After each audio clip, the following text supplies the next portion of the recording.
스티그마라고 하는 제목으로 하나님의 말씀 선포하겠습니다.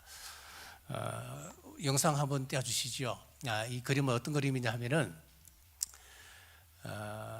로제타 스톤입니다. 로제타 돌이죠. 로제타 돌. 왜 로제타 돌이냐 하면은 1799년도 프랑스군이 이집트에 이제 원정을 갑니다. 원정을 가서 로제타라고 하는 마을에 문화재를 도구를 합니다.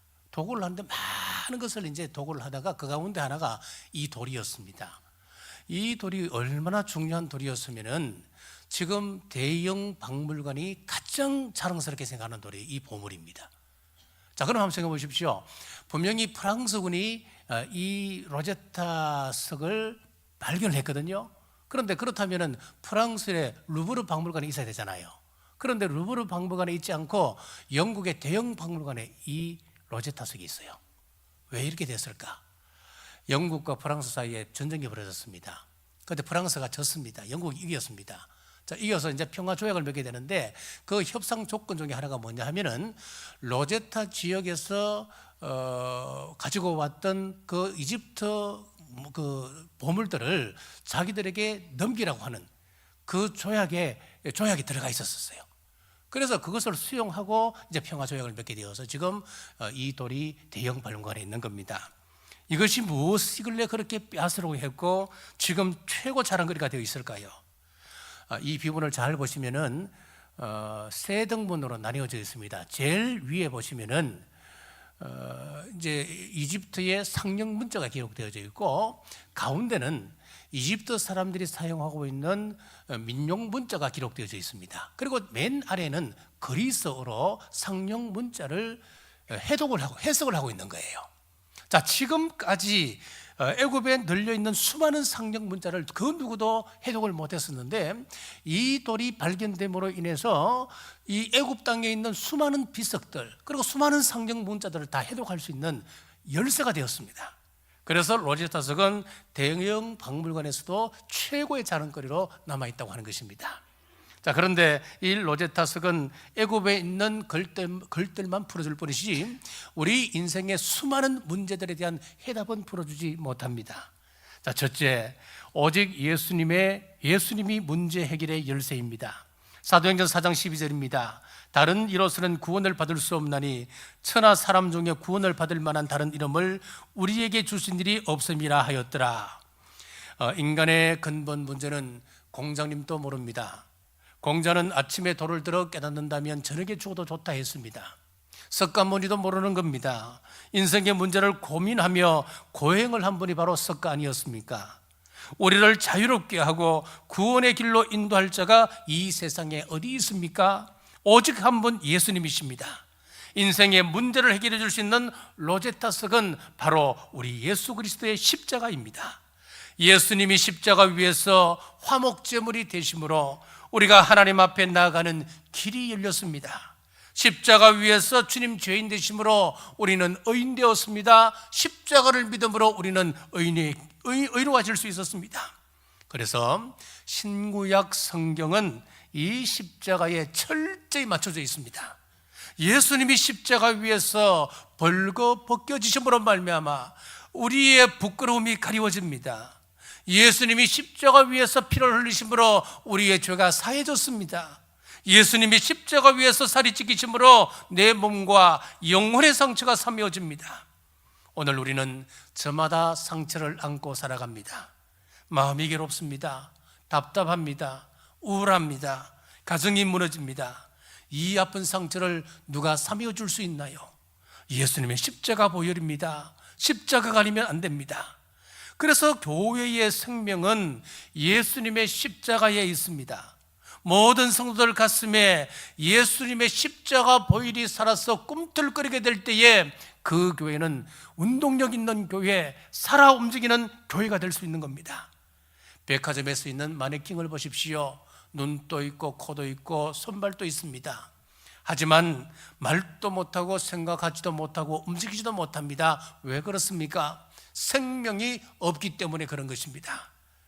오늘 교회가 예수 그리스도의 십자가가 없다면 껍데기에 불과한 것입니다. 우리가 오래 예수님을 믿고 오래 신앙생활을 하다 보면은 타성에 젖어 예수님 없이, 십자가 없이, 영생 없이 사는 것이 얼마나 심각한 것인지를 우리는 잊어먹고 살 때가 참 많습니다. 그래서 전도하지 않아도, 기도하지 않아도, 우리가 예배의 소리에도 이제는 아무런 부담도 없고 가책도 없이 살아가게 되는 것입니다. 우리 가슴에 보혈의 피가 묻어 있어야 합니다. 우리 입술에 십자가 보혈의 피가 묻어 있어야 합니다. 우리 발에 십자가를 전하다 생긴 흔적이 있어야 됩니다. 우리의 시간과 재물을 십자가를 위하여 우리가 얼마나 헌신하고 있는지요. 자, 두 번째, 우리 예수님을 증거하기로 작정했습니다. 고린도전서 2장 1절에서 2절 말씀입니다. 형제들아, 내가 너희에게 나아가 하나님의 증거를 전할 때에 말과 지혜의 아름다운 것으로 아니하였나니 내가 너희 중에서 예수 그리스도와 그의 십자가에 못 박히신 것 외에는 아무것도 알지 아니하기로 작정하였음이라. 사도 바울은 십자가의 비밀을 깨달았습니다. 구원의 문제를 풀어주는 십자가의 비밀을 깨달았기 때문에 다음과 같은 고백을 할 수 있었던 겁니다. 2절 말씀 다시 한번 우리 같이 읽겠습니다. 내가 너희 중에서 예수 그리스도와 그의 십자가에 못 박히신 것 외에는 아무것도 알지 아니하기로 작정하였음이라. 아멘. 자, 읽었던 이 고린도전서 2장 2절 말씀의 배경은 이런 배경을 가지고 있어요. 사도 바울이 고린도에 들어가기 전에 아테네에 들르게 되었습니다. 아테네에 들러서 그 유명한 아레오바고, 이 아레오바고 언덕 주변에는 거대한 신전들, 수많은 신전들이 있습니다. 수많은 신들을 모시고 있는 곳이죠. 그 아레오바고에서 철학자들과 논쟁을 벌이게 됩니다. 에피쿠로스 철학자들과 스토아 학파 철학자들과 논쟁을 하게 되는데, 자, 사도행전 17장 18절에 한번 보십시오. 어떤 에피쿠로스와 스토아 철학자들도 바울과 쟁론할세 어떤 사람은 이르되 이 말쟁이가 무슨 말을 하고자 하느냐 하고, 자, 여기 에피쿠로스 학파가 나와요. 이 에피쿠로스 학파라고 하는 것은 뭐냐면은 이 신관에 있어서 그들도 신이 있다고 하는 것은 인정합니다. 신이 있다고 하는 것은 인정을 하는데 이 신은 어디에 계시느냐? 우리 인간과 아주 멀리 계시기 때문에 우리 인간의 삶에 대해서 전혀 간섭도 할 수도 없는 분, 그리고 우리 인생에 대해서, 이 세상 일에 대해서 섭리라고는 할 수 없는 그런 거리에 있는 분, 그렇게 이해를 했습니다. 자, 그러면은 우리 인간이 가지고 있는 이 생로병사의 문제라든지 우리의 그 고통이라든지 괴로움이라든지 분노, 염려, 두려움, 이런 근본적인 문제를 그럼 어떻게 해결하면 좋겠냐는 거예요. 자, 이들은 이렇게 생각했습니다. 이것을 해결하기 위해서는 우리가 스스로 쾌락을 찾아야 된다. 그래서 쾌락주의로 나가게 되는 거예요. 그래서 이 에피쿠로스 학파에 반대해서 일어난 학파가 스토아 학파인데, 이 스토아 학파도 신에 대한 관념은 비슷합니다. 신은 있다고 인정합니다. 있다고는 인정하는데 이 신은 어디에 존재하느냐? 우리의 관념 속에 있다, 그렇게 생각했어요. 우리의 생각 속에 존재하는 신으로 이해를 했습니다. 이런 철학은 성경적 사상이 아닙니다. 성경에서는 이렇게 말씀하고 있습니다. 사도행전 7장 34절 우리 같이 한번 읽겠습니다. 내 백성이 애굽에서 괴로움을 받음을 내가 확실히 보고 그 탄식하는 소리를 듣고 그들을 구원하려고 내려왔노니 이제 내가 너를 애굽으로 보내리라 하시니라. 아멘. 자, 여기 보면은 하나님께서 우리 인간들에 대해서 어떻게 하시는지 구체적으로 나와 있습니다. 첫째는 뭐냐면은 우리를 지켜보고 계신다 그랬어요. 요한계시록 4장 6절에 보면은 보좌 주위에 네 생물에 관한 환상이 나오는데 그 네 생물의 앞뒤에 보면은 수많은 눈들이 가득했다 그랬거든요. 무슨 이야기겠습니까? 우리 사람을 보고 계시는 하나님, 우리를 지켜보고 계신다고 하는 것을 보여주는 것입니다. 자, 그리고 두 번째는 들으시는 하나님이십니다. 하나님은 우리의 부르짖음을 들으십니다. 우리의 신음소리까지, 몰래 하는 신음소리까지 하나님은 듣고 계시는 분이십니다. 자, 그리고 내려오시는 하나님이십니다. 에피쿠로스 학파들처럼 하나님은 멀리 계시는 분이 아니셨어요. 스토아 학파의 철학자들처럼 하나님은 우리 생각 속에만 존재하는 그런 분이 아니셨어요. 직접 우리 가까이로 내려오셨다, 그렇게 말씀하고 있습니다. 스토아 학파의 영향을 받은 것이 기독교 최초의 이단인 영지주의입니다. 이들은 최고의 신을 뭐라고 보냐면 그노시스로 봤어요. 그노시스가 최고의 신입니다. 최고의 신 그노시스에게서 몇 개의 신이 분화가 되느냐, 탄생을 하느냐, 365개의 신이 거기서 탄생을 합니다. 자, 그 가운데 구약에서 말씀하고 있는, 지금 우리가 믿고 있는 야훼 하나님도 거기에 포함이 되어 있어요. 그러면 그노시스 신에게서 분화했던 그 창조주 하나님, 이 사람들이 이야기하는 창조주 하나님은 과연 위치가 어느 정도 될까요? 365개 신들 가운데 가장 낮은 단계의 창조주 하나님 야훼 하나님을 두었습니다. 자, 왜 그럴까요? 그럴 수밖에 없습니다. 자, 우리 이 사람들이 주장하는 신이라고 하는 것은 고상한 신입니다. 그래서 인간의 어떤 삶에 대해서 간섭하지 않는 그런 신이었어야 했습니다. 그런데 구약의 창세기에 나오는 하나님을 보십시오. 유대인들이 믿는 유대교의 하나님을 보십시오. 하나님께서 참 저급한 이 세상 만물, 물질을 창조해 버렸잖아요. 그뿐만 아닙니다. 그 창조하신 하나님은 친히 인간과 깊이 관계를 맺으시고, 친히 그 고통을 듣고 그 고통을 직접 눈으로 보시고, 또 심지어는 그 저급한 사랑이라고 이야기할 수 있는 질투까지 한단 말이에요. 네가 나를 사랑하지 않아? 나를 사랑해야 되는데 신이 어떻게 인간처럼 인간보다 더 질투한단 말이에요. 자, 이런 저급한 신이기 때문에 그 야훼 하나님, 여호와 하나님은 가장 저급한 하나님으로 그렇게 이해를 했습니다. 이 영지주의 이단이 어디에 또 영향을 주는 줄 아십니까? 중세 가톨릭에 영향을 주었습니다. 그 시대 기독교는 가장 권세를 누렸던 시대였습니다. 권력을 유지하기 위해서 힐압 철학의 형이상학적 논리를 따라서 기독교를 명상 종교로, 그리고 세상과 초월하여 도 닦는 종교로 만들어버렸습니다. 자, 이것은 예수님 시대 유대교에도 이미 있었습니다. 성경에도 말씀하고 있습니다. 한 사람이 예루살렘에서 여리고로 내려가다가 강도를 만났습니다. 그만 죽게 되었습니다. 제사장이 지나가는데 강도 만난 그 사람을 피하여 지나가 버렸습니다. 레위인도 그렇게 했습니다. 그런데 사마리아 사람은 그 사람을 보고 불쌍히 여겨 상처에 기름을 붓고 사맨 다음에 자기 짐승에 태워 여관으로 데리고 갔습니다. 무엇을 이야기하고 본 겁니까? 이 비유에서 우리 예수님께서 하시고자 하는 그 의도가 분명해지는 거예요. 하나님은 제사장이나 레위인들처럼 인간의 고통의 길을 막고 있는 분이 아니시다. 눈을 가리고 계시는 분이 아니시다. 내려오시는 하나님이시다. 찾아오시는 하나님이시다. 말씀하고 본 것입니다. 자, 다시 고린도전서 2장으로 돌아가겠습니다. 사도 바울이 아테네 아레오바고에서 이런 사상을 가진 대단한 철학자들과 논쟁을 벌일 때에 자신의 전공을 살려서 그때 어떤 설교를 하느냐? 현학적인 설교를 해요. 현학적인 설교가 뭡니까? 자신의 지식을 뽐내는 설교를 했단 말이에요. 이 사람은 헬라 철학의 정통한 사람 아니었습니까? 사도 바울은 대단한 그런 지식인이었습니다. 자신의 지식을, 자신의 철학을 마음껏 그들에게 뽐낼 수 있는 기회였던 겁니다.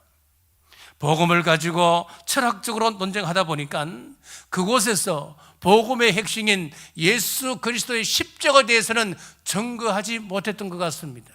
왜냐하면 그때 사도 바울을 통하여 예수님께 돌아왔다고 하는 철학자는 단 한 명도 없었기 때문입니다.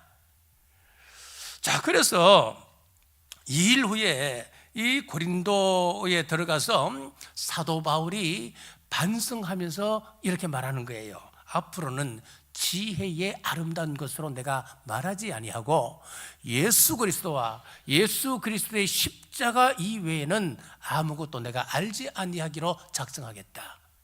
예수 그리스도의 십자가 이외에는 아무것도 증거하지 아니하겠다. 그렇게 결단하는 것입니다. 자, 이런 이해를 가지고 고린도전서 2장 1절에서 2절 말씀 같이 한번 읽겠습니다. 형제들아, 내가 너희에게 나아가 하나님의 정글을 전할 때에 말과 지혜의 아름다운 것으로 아니하였나니 내가 너희 중에서 예수 그리스도와 그의 십자가에 못 박히신 것 외에는 아무것도 알지 아니하기로 작정하였음이라. 아멘. 사도 바울은 자기 자랑거리가 참 많았던 사람이었습니다. 가말리엘 문화에서 수학했습니다. 그런 헬라 철학에 정통했습니다. 로마 시민권을 자랑했습니다. 그러나 예수님을 믿고 십자가를 알게 된 이후에 모든 것이 덧없는 것으로 분토처럼 여긴다 했습니다.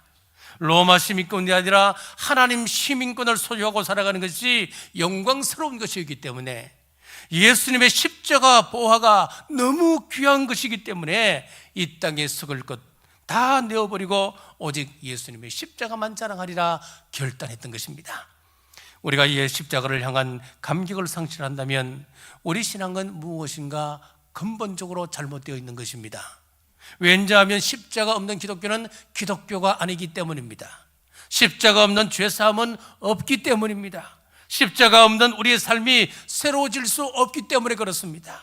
사랑하는 여러분, 사도 바울처럼 보화이신 우리 예수님을 자랑하시길 주님의 이름으로 축복합니다. 이 하나님께서 나에게 영예로운 자리를 주셨습니까? 그렇다면 더 많이 자랑하라고 주신 것입니다. 하나님께서 다른 사람보다 더 많은 재물을 허락해 주셨습니까? 그렇다면 십자가 사랑을 더 많이 나누라고 주셨습니다. 하나님께서 나에게 건강의 은혜를 주셨습니까? 십자가 사랑을 가지고 더 많이 봉사하라고 주셨습니다. 십자가 감격을 힘써 나누시는 우리 남부교회 모든 성도들 되시길 주님의 이름으로 축복합니다. 자, 셋째, 스티그마, 흔적을 자랑했습니다. 갈라디아 6장 7절입니다. 함께 읽겠습니다.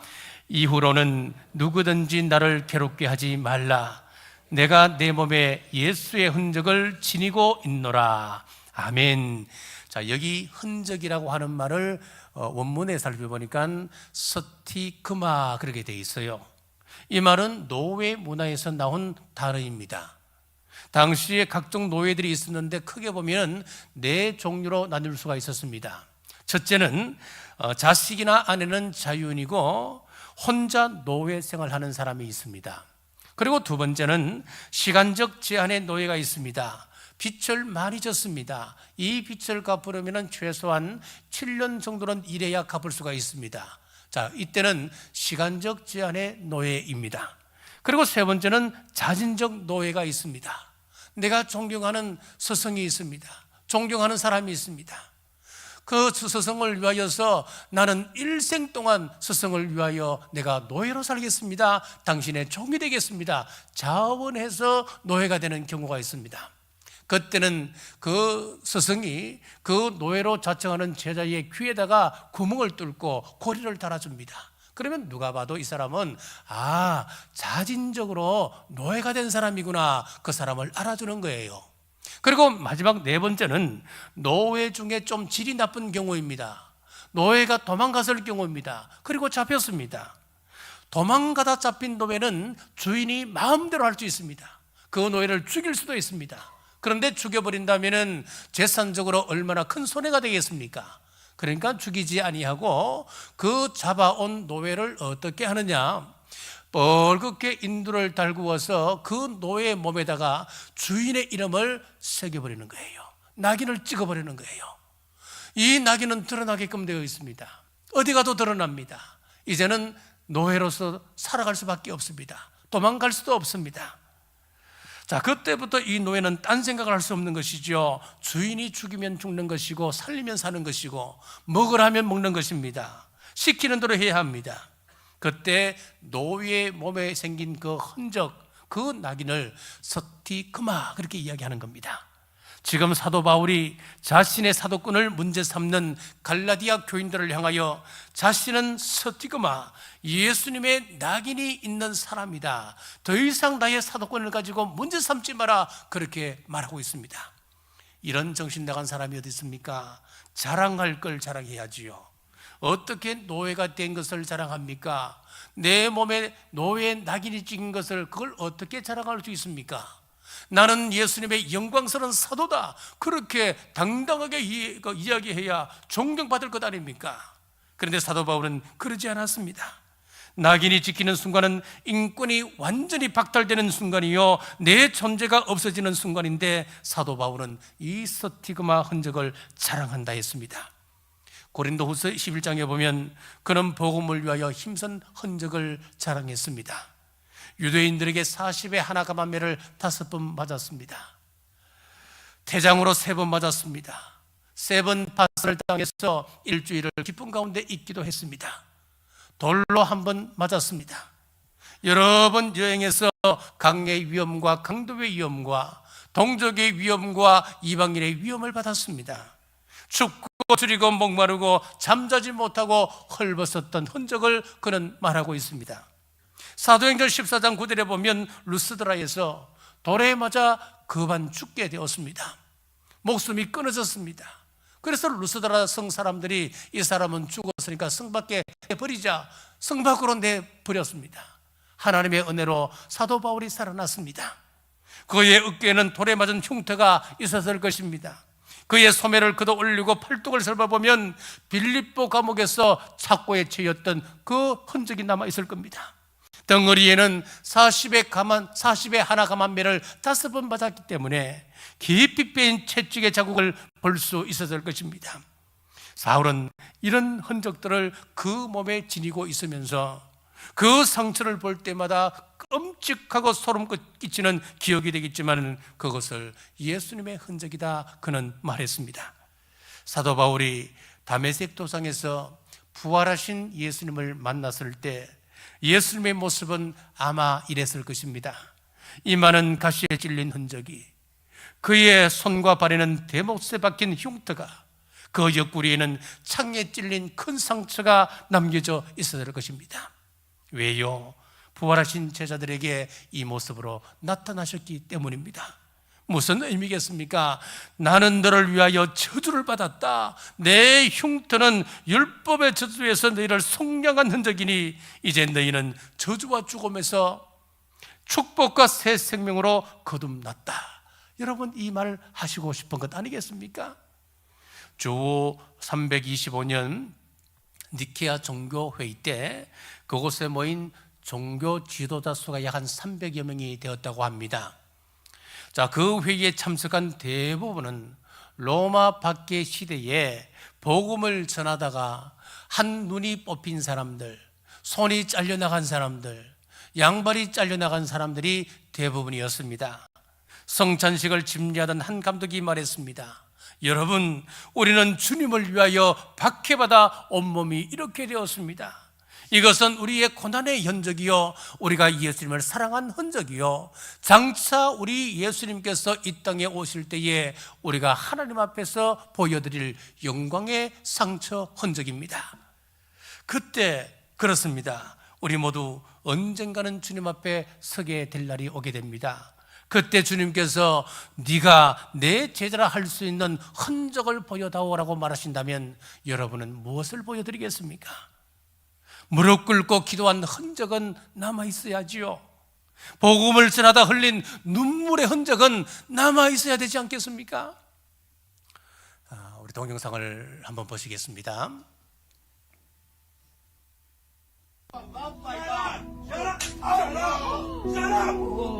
Shut up! Come on, man! Come on! God loves you. You blessed me here on this cheek.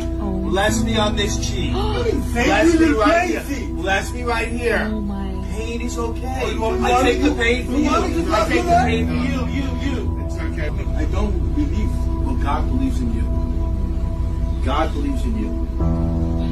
God believes in you. God knows that you're a good man. I don't know what happened in your life, that you don't have God in your life, but you need to put God back in your life. I've been put here for a reason, and it's for you. My grandfather, the one that raised me, just passed away. I'm going through so much shit in my life. What are we going to do? I lost a loved one too. We all lose people. That's what life's about. Your sins are casted away, all right? We all make sins, okay? But you're forgiven. And God is with you. It's okay. It's okay. That's from love. You know, don't be sorry. Sorry, guys. Bring God into your life. Can we do that? Guys, can we come over here, pray over here, please? Come over here. Come over here, guys. Listen, don't be sorry, right? God is in your life, yeah? May God bless. What's your name, sir? What's your name? Josh. May God bless Josh. 여러분은 주님을 위해서 어떤 흔적을 가지셨나요?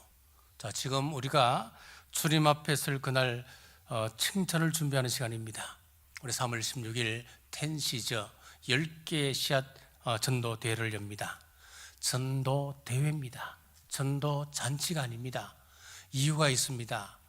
여러분, 대회라고 하는 것은 잔치가 아닌 겁니다. 즐기려고 하는 것이 아닙니다. 이기려고 하는 것입니다. 우리가 뭐 족구 대회, 뭐 탁구 대회, 뭐 배구 대회 한다 그러면 우리 교회 남성 교회는 최소한 2달 전부터 준비하잖아요. 왜 그럴까요? 이기기 위해서 최선을 다하는 겁니다. 여러분, 10명 적기 참 힘드시죠? 저는 제 주변에 제가 아는 사람이 이렇게 없나 이번에 알았습니다. 10명 찾기가 힘든 거예요. 제 주위에 보면 다른 교회 목사님들, 장로님들, 또 우리 교회 성도님들 빼고 나니까 10명 꼽기가 힘들더라니까요. 저래가 이렇게 사람을 아는 사람이 없구나. 그 지난주에 아내에게 그랬습니다. 이 10명 기록하려니까 정말 난감하네. 대구에 있는 장모님 이름은 쓸 수도 없고 돌아가신 아버지 부활시켜 이름을 쓸 수도 없고 그런 이야기를 했다니까요. 하도 정말 10명을 찾기 힘들어 갖고요.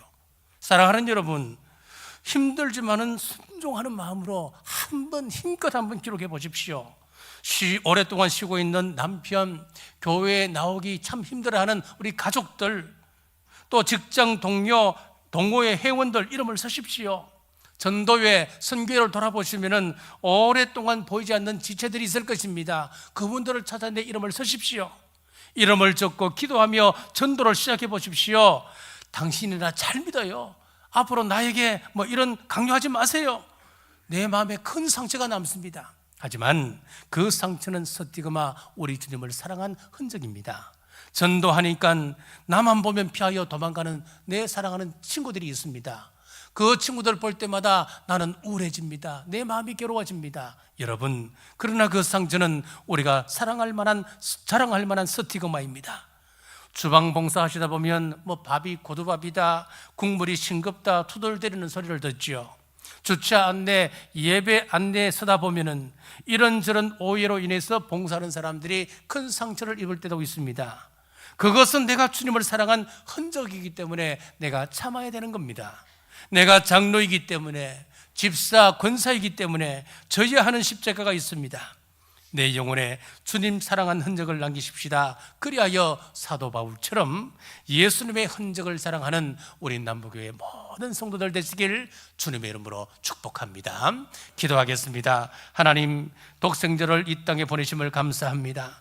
주님께서는 저희를 위해 피 흘리시고 몸부려 주시면서까지 사랑의 흔적을 남기셨는데 저희들은 과연 십자가 사랑의 흔적을 남기고 있는지 돌아보게 하옵소서. 온 성도들 예수님의 흔적을 자랑하고 가슴에 십자가 보일이 살아 꿈틀거리게 하셔서 감격함으로 십자가 사랑을 전하게 하여 주옵소서. 3월 16일은 텐시저 전도대회가 있습니다.